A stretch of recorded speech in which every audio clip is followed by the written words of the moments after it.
Umaapaw na oh. Yan, kabilaan. Umaapaw na. Kailangan na makalabas talaga ako dito. Doon sa pinuntahan ko, pinabalik nila agad ako. Dahil baka abutan ako ng tumas nga ito. Kaya nagmadali ako. Yan, tataas pa yan. Kaya nagmamadali ako pabalik.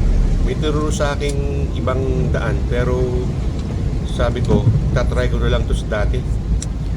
Kanina pagdaan ko dyan, hindi ganyan kataas yan eh.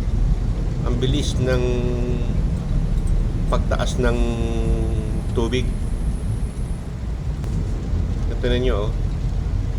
Kaya sabi nga pagka tag-ulan, pag talagang malakas ang ulan, iwasan niyo yung bumiyahe. Kung kailangan lang din na sa bahay na lang. Ito nangyari sa akin. Tingnan nyo, mataas ang tubig. Kaya sabi nga, hindi ko na uulitin ito dahil delikado.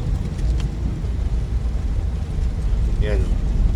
Buti lang, hindi pa ganong mataas ang tubig. Kaya nakalabas kami dito.